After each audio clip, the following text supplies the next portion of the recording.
Hi everyone. Now let's start the fourth part of this video. Previously हमने देखा कैसे integrate की गई थी स्टेट्स को, प्रिंसली स्टेट्स को इंडिया में मर्ज की जाएगी. Now we'll see the process of reorganization of states. अब यहाँ पे जो प्रोसेस थी नेशन बिल्डिंग की did not come to an end with the partitions. ठीक है, पार्टीशन ख़त्म हो गया तो ख़त्म नहीं हुआ कि प्रोसेस जो नेशन की थी बनाने की वो भी ख़त्म हो गई. जैसे ही प्रिंसली स्टेट को इंटीग्रेशन कर दी गई, ठीक है, तो पार्टीशन के साथ ये सब कुछ हुआ नहीं था, ये सब करना पड़ा. तो प्रिंसली स्टेट जैसे इंटीग्रेशन करवाने की टास्क जो थी एक चैलेंजिंग टास्क थी, जिसे बहुत सारे स्पेशली वल्लभ भाई पटेल जी को ये असाइन की गई थी और वो काफ़ी स्किलफुली मैनेज किए इनसे असेंबल करने की प्रोसेस में. नाउ ये जो चैलेंज था to draw the internal boundaries of the Indian states. अब कितने महाराष्ट्र रहेंगे, कितना लेवल तक गुजरात रहेगा, एमपी रहेगा, ठीक है, बाउंड्री बनाना अब ज़रूरी पड़ गया है. The boundaries had to be drawn in a way so that the linguistic and cultural plurality of the country could be reflected without affecting the unity of the nation. ठीक है, मतलब हमारा भारत जो है वो एक तो रहे, लेकिन इस तरह से इसको मर्ज किया जाए जिस तरीके से लोगों की जो बात जो लैंग्वेज जो यूज़ करते हैं वो और उनकी जो रिलीजन है वो एक जगह कॉन्सेंट्रेट रहे, लेकिन भारत के अंदर ही अलग अलग लिंग्विस्टिक बेसिस से लेकर उनकी जो रिलीजन है उनकी भी रेस्पेक्ट हो. ठीक है, ताकि वो डिग्निटी से जी पाए, ना कि कोई यहाँ पे कम्युनल वायलेंस हो. अब यहाँ पे कॉलोनियल रूल के टाइम स्टेट बाउंड्रीज़ को ड्रॉ की गई थी आइदर एडमिनिस्ट्रेटिव कन्वीनियंस के लिए कि ब्रिटिश को कितनी कन्वीनियंस देखनी पड़ रही है. जैसे लॉर्ड कर्जन जो था वो वेस्ट बंगाल को पार्टीशन कर दिया था. ठीक है, तो वो वाली बात अलग हो गई. तो यहाँ पे एडमिनिस्ट्रेटिव कन्वीनियंस या फिर सिंपली कंसाइड किया, टेरिटरीज़ को एनेक्सेशन करके ब्रिटिश गवर्नमेंट ने यहाँ पे टेरिटरीज़ में रूल करी प्रिंसली पावर्स के थ्रू. ठीक है, तो वो फ़ायदे के ही लिए अपने फ़ायदा देख के ही वो रूल करते थे, जहाँ पे जैसे फ़ायदा हो रही है उस तरीके से वो रूल करते थे. Our national movement had rejected these divisions as artificial and had promised the linguistic principle as the basis of formation of states. ठीक है, तो हमारे जितने भी नेशनल मूवमेंट वाले थे उन्होंने रिजेक्ट करी कि इस तरीके से हम स्टेट का डिवीज़न नहीं करेंगे आर्टिफिशियली. ठीक है, और हम क्या करेंगे, हमने प्रॉमिस करी कि हम जो डिवीज़न करेंगे ये बिल्कुल ही लिंग्विस्टिक प्रिंसिपल्स पे बेस रहेगा, इसकी फॉर्मेशन उस तरीके से की जाएगी. The fact that the Nagpur session, अब यहाँ पे जो नागपुर सेशन है कांग्रेस का जो कि 1920 में हुई थी, ये आपको याद रखना है. इस समय 1920 की नागपुर सेशन में जब ये वाली सेशन जब हुई थी तो I could remember that Raghav कुछ ये थे. ठीक है, इस सेशन के राघव जेठी कुछ ऐसा नाम था उनका. तो he was the president of this that time. ठीक है, 1920 जिसमें नेशनल कॉरपोरेशन मूवमेंट को लॉन्च की गई थी बाय गांधी जी को, तो पास की गई थी ये आईएनसी में. तो ये जो प्रिंसिपल थी इसको रिकॉग्नाइज किया गया था basis of reorganisation of the Indian National Congress party itself. यहाँ पे बहुत सारे प्रोविंशियल कांग्रेस कमिटीज़ को बनाई गई लिंग्विस्टिक जोन के ही द्वारा, by which did not follow the administrative divisions of British India. जो ब्रिटिश इंडिया की जितने भी एडमिनिस्ट्रेटिव डिसीजंस थे इसको हम फॉलो नहीं करें. ठीक है, हम लिंग्विस्टिक बेसिस पे ही क्या करेंगे, स्टेट्स को बनाएंगे. Things changed after independence. अब इंडिपेंडेंस के बाद क्या हुआ, चीज़ें काफ़ी बदलेगी, पार्टीशन के बाद भी बदलेगी, पार्टीशन के बाद भी और इंडिपेंडेंस के बाद भी. Language might lead, our leaders felt that carving out states. ठीक है, हमारे लीडर्स को लगेगा कि स्टेट्स को ऐसे कार्व आउट करना लैंग्वेज के बेसिस में, इससे क्या होगा, डिसरप्शंस हो जाएगी और डिसइंटीग्रेशन होगा। ठीक है, लोगों के बीच में क्या होगा, डिसइंटीग्रेशन हो जाएगी, डिसरप्शंस ऑफ पीस हो जाएगा। तो इससे क्या होगा, ये फील किया गया कि this would draw attention away from other social and economic challenges that the country face. ठीक है, इकोनॉमिक और सोशल चेंजेस को भी यहाँ पे महत्वपूर्ण समझी गई और इसको ध्यान रखा गया। ठीक है, कि कंट्री इस चीज़ को फेस कर चुका है, दोबारा ऐसा नहीं होना चाहिए। The central leadership decided to postpone matters. अब यहाँ जितने भी सेंट्रल लीडर्स थे उन्होंने पोस्टपोन कर इस मैटर को। The need of the postponement was also felt because the fate of the princely state had not been decided. अब इस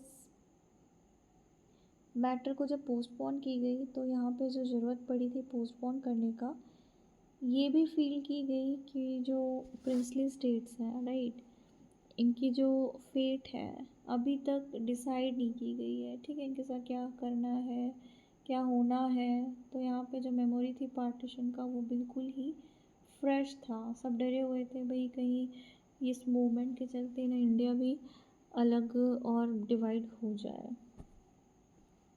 this decision of the national leadership जो है वो चैलेंज की गई by local leaders of and the people.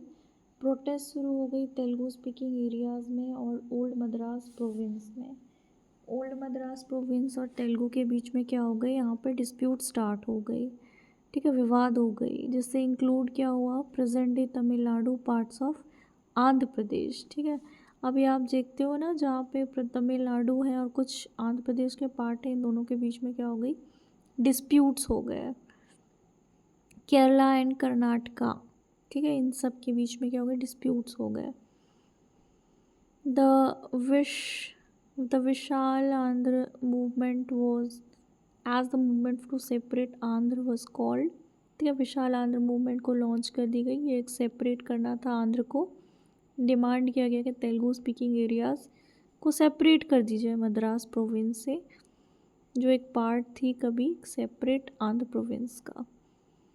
Nearly इतने political forces थी Andhra region में were in favour of linguistic reorganisation of the then Madras province. ठीक है, तो बहुत लोगों ने फेवर करा कि भाई हाँ हमें अलग कर दो, लिंग्विस्टिक बेसिस से रीऑर्गेनाइज कर दो मद्रास प्रोविंस को।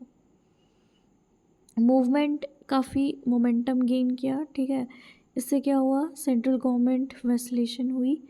पोटी श्रीमुल्लू आपको याद रखना है, ये इम्पॉर्टेंट है। ठीक है, पोटी श्रीमुल्लू की तो फास्टिंग करने से डेथ भी हो गई, तो ये इम्पॉर्टेंट इंसान है। ठीक है, पोटी श्रीमुल्लू एक कांग्रेस लीडर थे और एक वेटरन गांधीयन भी थे।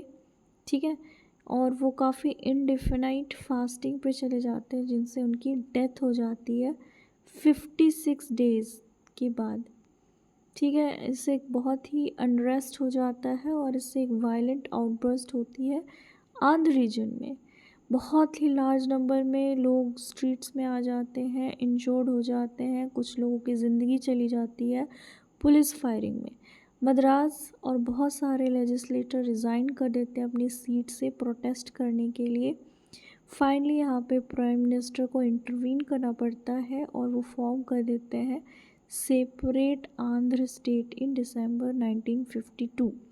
तो आपको याद रखना है आंध्र प्रदेश एक सेपरेट नेशन बनकर उभरता है 1952 को। ठीक है, किसकी डेथ के बाद, पोटी श्रीमुल्लू। ठीक है, पोटी श्रीमुल्लू ये क्या मांगते हैं, डिमांड करते हैं कि मद्रास को सेपरेट कर दो, किससे, आंध्र प्रदेश को। India after reorganisation administrative map 1961। ये देखो इन सबको अलग कर दिया गया। अभी का सीन आपको कुछ ऐसा ही देखने को मिलेगा। ठीक है, तो इनको लिंग्विस्टिक बेसिस के आधार पर सेपरेट कर दी गई। The illustration is not a map drawn to scale and should not be taken to be an authentic depiction of India's external boundaries. Read the map and answer the following questions. Name the original state from which the following states were carved out. ठीक है, आप पढ़ो map में और बताओ कि जो original state है उसे किस स्टेट से तोड़कर बनाया गया है? गुजरात को किससे तोड़कर बनाया गया? गुजरात को तोड़कर बनाया गया था महाराष्ट्र से, ठीक है। हरियाणा, हरियाणा जो है वो ऊपर दिखेगा आपको, दिस इज दिल्ली। दिल्ली के ही आपको साइड में क्या मिलेगा? हरियाणा, पंजाब और दिल्ली के बीच में मेघालय, छत्तीसगढ़। मेघालय आपको कहाँ मिलेगा? इधर। और Jharkhand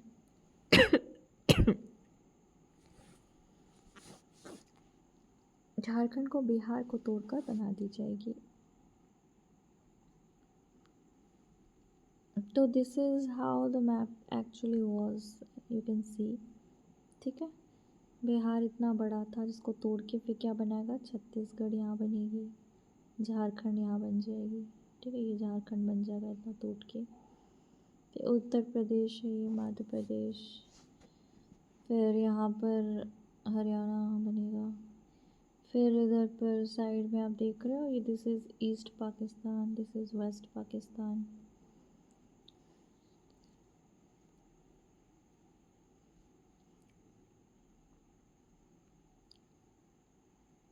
name 2 state that were affected by the partition of the country. 2 state ऐसा बताओ आप जो काफ़ी अफेक्ट हो गया था partition of country. North West Frontiers और आप ईस्ट पाकिस्तान भी कर सकते हो जहाँ पे नोआखली था। Name 2 states today that were once union territory. ऐसा 2 स्टेट बताओ जो कभी यूनियन टेरिटरी था। आपको ये भी याद रखना है कि during the time of partition यहाँ पे दिल्ली में भी काफ़ी रायोट हो रहा था। हमने पढ़ा था ना, दिल्ली में महात्मा गांधी जी गए थे तो थोड़ा सबसाइड हुआ था वायलेंस, ठीक है। तो यहाँ पे आप देख सकते हो एक फ़ोटो है जिसमें सामायिकता कर्नाटका है, महा गुजरात है, विशाल आंध्रा है और बृहन महाराष्ट्र है, ठीक है। एक इंसान पे भारी पड़ रहे हैं सब। Struggle for survival 26 July 1953 captures contemporary impression of the demand for linguistic states.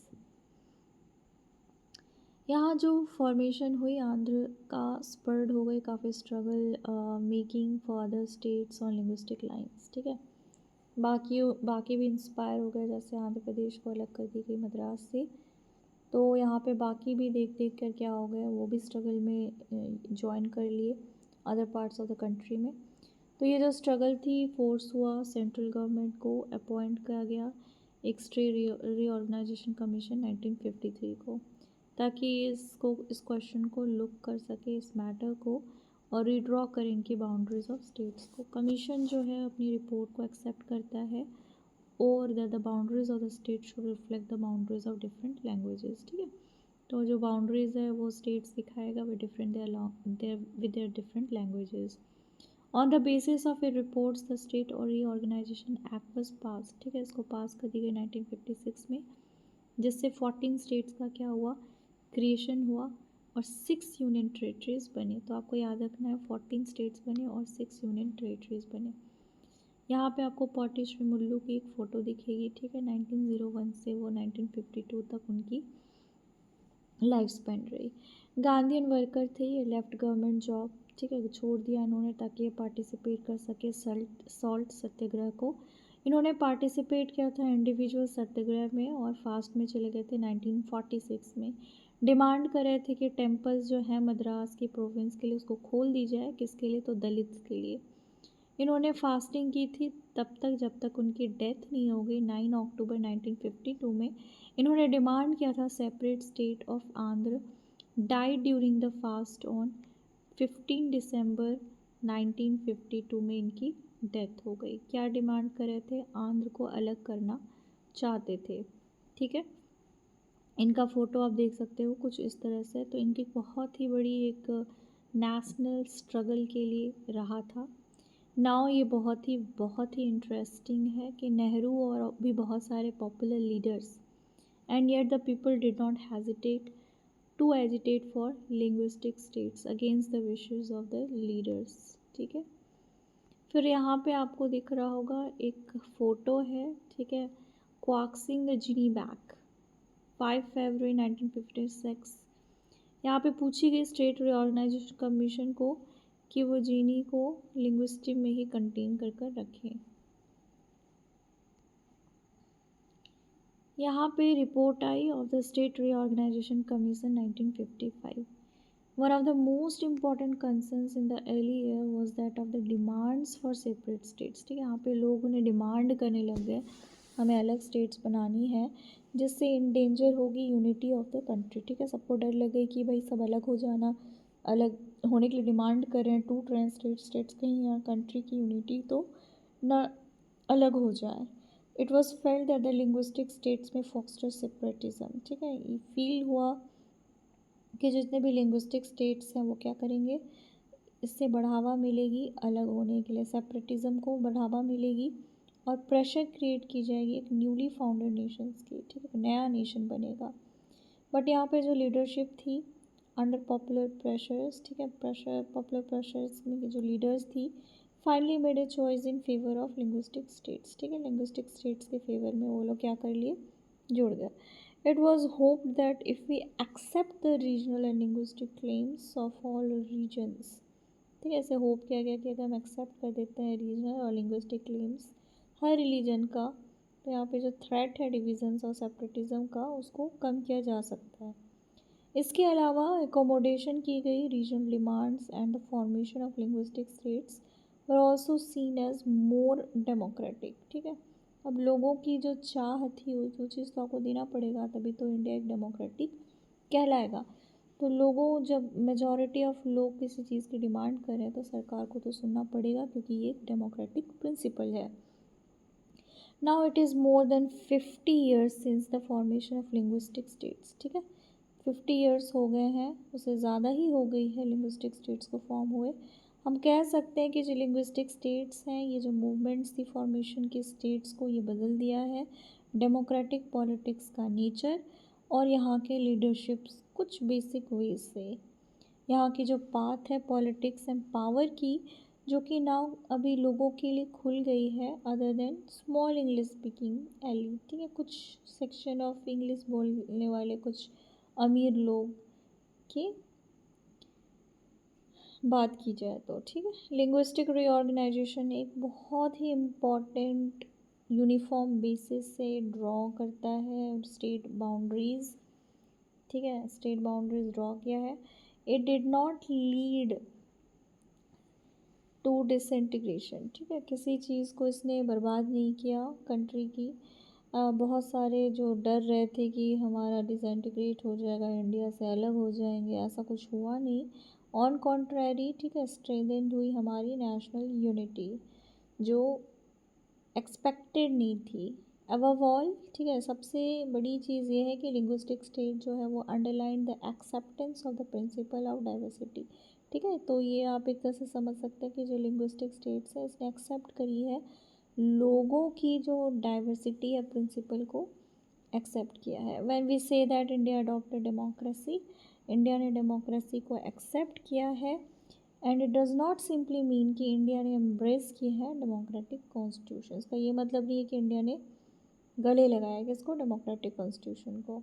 Nor does it merely mean that India adopted the formula of elections. ठीक है, इसका ये मतलब नहीं कि सिर्फ इंडिया जो है उसने अडॉप्ट कर ली इलेक्शंस फॉर्मेट की. नहीं, ये तो चीज़ हमने प्रैक्टिकली भी शो किया है. तो यहाँ जो चॉइस है वो उससे बढ़ के है.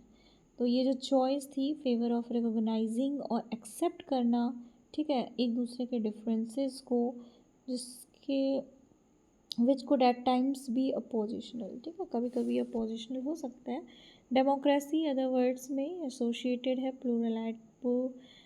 Plurality of ideas. ठीक है, तो डेमोक्रेसी क्या करता है, आप दूसरे वर्ड्स में इसको देख सकते हो कि ये प्लूरलिटी ऑफ आइडियाज़ को एसोशिएट करता है हमारे जीने के तरीक़ों के साथ.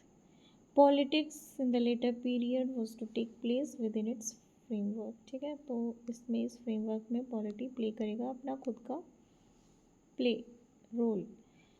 Fast forward, creation of new states. The acceptance of the principle of linguistic state did not mean, however, कि यहाँ पे all states immediately क्या हो गए, linguistic states बन गए. यहाँ पे एक्सपेरिमेंट की गई बाइलिंगुअल बॉम्बे स्टेट जिसमें गुजराती और मराठी स्पीकिंग पीपल थे. यहाँ पे पॉपुलर एजिटेशन हुआ यहाँ के जो स्टेट्स थे महाराष्ट्र गुजरात, उसको बनाई गई 1960 में। तो आपको खाली डेट याद रखना है, 1960 में गुजरात और महाराष्ट्र अलग स्टेट बनाए गए। कब बनाए गए? तो 1960 में बनाई गई। Punjab also there two linguistic group, ठीक है, पंजाब में भी दो लोग थे, पंजाबी स्पीकिंग थे, हिंदी स्पीकिंग थे। पंजाबी स्पीकिंग पीपल, इन्होंने भी डिमांड किया कि हमें भी एक स्टेट अलग मिलनी चाहिए, but it was not granted with other states in 1956, ठीक है, इनको दूसरा स्टेट नहीं दिया गया 1956 में। यहाँ पे जो स्टेटहुड थी पंजाब की वो आ गई 10 ईयर्स बाद में आई, 1966 में आई, ठीक है, 10 साल बाद। जब यहाँ पे टेरिटरीज था, आज का हरियाणा जो आप देख रहे हो और हिमाचल प्रदेश, इनको भी अलग कर दिया गया लार्जर पंजाब स्टेट से। तो आपको ये चीज़ याद रखना है कि हरियाणा और हिमाचल प्रदेश को सेपरेट की गई थी पंजाब स्टेट से, यानी कि पंजाब जो था उसमें हरियाणा की जो अभी आप देख रहे हो, साथ ही साथ उसमें हिमाचल प्रदेश जो देख रहे हो, that was all the part of Punjab and was separated as 3 nations, ठीक है। तो ये चीज़ हमें दिमाग में रखनी है। 1966 दूसरा मेजर रीऑर्गेनाइजेशन स्टेट की हुई नॉर्थ ईस्ट 1972 को, ठीक है, नॉर्थ ईस्ट में की गई। मेघालय को कार्व आउट किया गया किससे? आसाम से 1972 में। मणिपुर त्रिपुरा को भी इमर्ज की गई है separate states in the same year, ठीक है, सेम ईयर में। मिज़ोरम और अरुणाचल प्रदेश को 1987 में ये बने। नागालैंड जो है वो स्टेट बन गया 1963 में। Language did not however remain the sole basis of organisation of states. तो सिर्फ लैंग्वेज ही इनका रीज़न नहीं था, बाद में कुछ सब रीजन्स रेज किए डिमांड्स कि सेपरेट स्टेट्स चाहिए ऑन सेपरेट रीजनल कल्चर और complaints of regional imbalance in development, ठीक है, मतलब हम यूनिक है, हमारा जो जगह है वो यूनिक है, तो उसके बेसिस पे उन्होंने डिमांड करा कि हमारे रीजनल डिफरेंसेस के अकॉर्डिंग आप हमें अलग कर दो।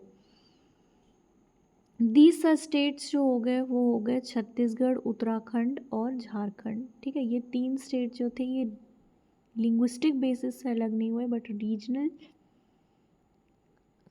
रीजनल एस्पेक्ट से ये क्या हो गए? सेपरेट हो गए, ठीक है।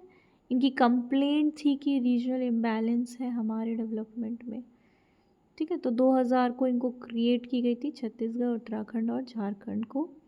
तेलंगाना इमर्ज हुआ एक नया स्टेट, कब हुआ? तो 2 जून 2014 में। Story of reorganisation has not come to an end, अभी तक ख़त्म नहीं हुई है। बहुत सारे रीजन है इस कंट्री में वेर यहाँ पे मूवमेंट डिमांड करते हैं सेपरेट एंड स्मॉलर स्टेट्स की, जिसमें अभी विदर्भा आप महाराष्ट्र में देख रहे हो, ठीक है, और एक हरित प्रदेश है वेस्टर्न रीजन उत्तर प्रदेश का, northern region of West Bengal के भी क्या कर रही है? डिमांड कर रहे हैं कि हमें अलग होना है। अब यूएस जो है हैज़ 1/4 ऑफ आवर पॉपुलेशन, ठीक है, हर 4 में से एक पॉपुलेशन यूएस के पास है, but 50 states. Why can't India have more than 100 states? तो इंडिया के पास 100 से ज़्यादा क्यों नहीं स्टेट्स हो सकता है? Which among the following statements about the partitions is correct? Partition of India was an outcome of the two nation theory. ये तो सही है, ये नहीं होगा, ठीक है। Number B, Punjab and Bengal were 2 provinces divided on the basis of religion. अब जो पंजाब और बंगाल था ये 2 प्रोविंसेस थे जिनको डिवाइड की गई थी बेसिस ऑफ रिलीजन में। ये को थोड़ा सा हम थोड़ा सा इसको हॉल्ट में रखते हैं। East Pakistan, West Pakistan were not contiguous नहीं थे। The schemes of partition included a plan for transfer of population across the border. यहाँ पे जो पार्टीशन की जो स्कीम थी इसमें प्लान इंक्लूड था कि ट्रांसफ़र करना है पॉपुलेशन बॉर्डर में, तो ये तो होएगा। The East Pakistan West Pakistan not contiguous, I think B होना चाहिए। प्लीज़ आप चेक कर लेना answer, I don't know the factual answer, but you need to check it out. Match the principles with the instances. Mapping of boundaries on religious grounds. Mapping of boundaries on grounds of different languages. Demarcating boundaries with the country or geographical. आप उसको match करना. Take a current political map showing outlines of states and mark the location of the following princely states. ठीक है, ये सब activity दी हुई है. You may do it. बहुत सारे क्वेश्चन दिए हुए हैं. इससे आपका एनालिटिकल एनालिसिस होगी. ठीक है, आप इसको कोशिश करो सॉल्व आउट करने का. Anyways the chapter is over. Make sure you read the basic points. ठीक है, इसमें बहुत सारे बेसिक पॉइंट्स आए थे, जैसे Manipur became the first Indian state who held the election. ठीक है, तो वो सब आप कुछ फैक्ट्स याद रखना जो कि बहुत ही इम्पॉर्टेंट है एग्ज़ाम के पॉइंट ऑफ व्यू से. और ये तो चलो चैप्टर ख़त्म हो गया. हम नेक्स्ट चैप्टर स्टार्ट करेंगे नेक्स्ट वीडियो में. तब तक के लिए see you guys, bye, take care.